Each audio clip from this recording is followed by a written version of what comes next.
To serve two, you'll need about 325 grams, 12 ounces, of floury potatoes, 2 egg yolks, salt and pepper, and 100 grams, 4 ounces, of plain flour, plus a little extra. Although in the ingredients list I've listed ordinary potatoes, I'm actually going to use sweet potatoes. This is a purely selfish thing because I happen to love sweet potato gnocchi. However, whichever you use, the recipe is exactly the same as are the amounts that you use. Lots of recipes for gnocchi call for the vegetables to be baked because you need to end up with a very dry vegetable mixture which is going to be mashed. I'm going to cook my potatoes in the microwave. If you don't have a microwave, you can boil them as well. You just have to make sure that the end mixture is as dry as possible. To cook your potatoes or sweet potatoes in the microwave, you need to just give them a good wash, even though we're not going to be eating the skins, and then score them or prick them with a fork, or I'm going to score mine with a knife, and that's so that when they cook, all the steam that's going to be generating inside the potato doesn't actually cause the skins to burst and make a mess of your microwave. So once you've done that, you wrap them in a piece of kitchen paper, and the amount of time it takes to cook them in the microwave will depend on your particular microwave oven, but it'll be somewhere around 5 to 8 minutes.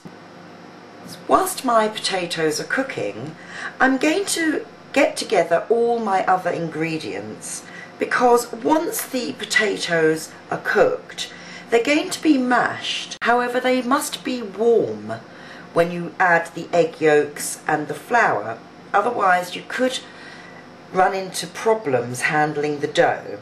So I'm going to prepare the eggs by seasoning them with salt and pepper. You could add some freshly chopped herbs to the egg yolks. So I have my eggs ready and my flour ready for when my potatoes are fully cooked. Once the potatoes are fully cooked, no matter how you've done them, you need to remove the skins, and this is where this line that I scored all the way down actually helps. They are very hot, do be careful. And now they need to be mashed. Now you can use a fork or a potato masher or a ricer, which is what I'm going to do. But whatever you do, don't use a food processor, because it'll make the mash too gooey and not light enough. So in they go, and I'm going to pass it through my ricer into a large mixing bowl. So I'm just going to make a sort of well in the centre, and I'm going to add the seasoned egg yolks.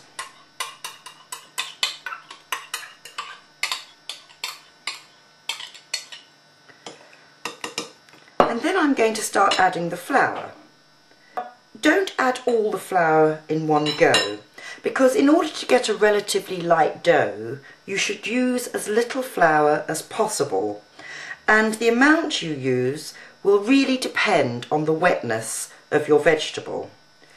So it's best to err on the side of caution and just add, say, 3/4 of the amount of flour, and then start mixing it using a knife. So I'm now going to start using my fingertips, purely because that's the only way to gauge how sticky the dough is. I'm going to put the rest of my flour in. This mixture has taken the whole amount, and in fact I'm going to have to add some more. I can tell already that this is just too soft for the moment.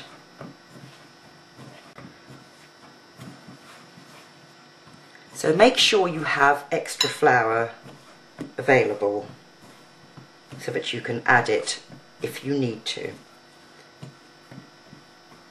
Once you've added enough flour so that the dough is no longer sticky, you can start to form your gnocchi. Now, as with pasta, it's actually easier to work with smaller portions of dough. So I'm going to divide mine into 4 and work each portion separately.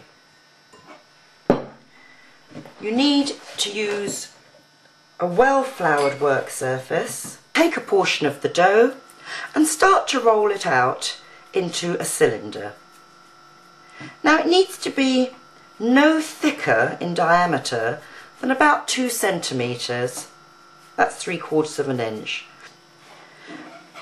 Take a floured knife and cut it into 1/2 inch, could do it 1 inch, pieces. Whatever size you decide, just make sure that you get them relatively the same size. Sprinkle with a little flour and then just toss them to dust lightly with flour all over. And now you're ready to start shaping the gnocchi.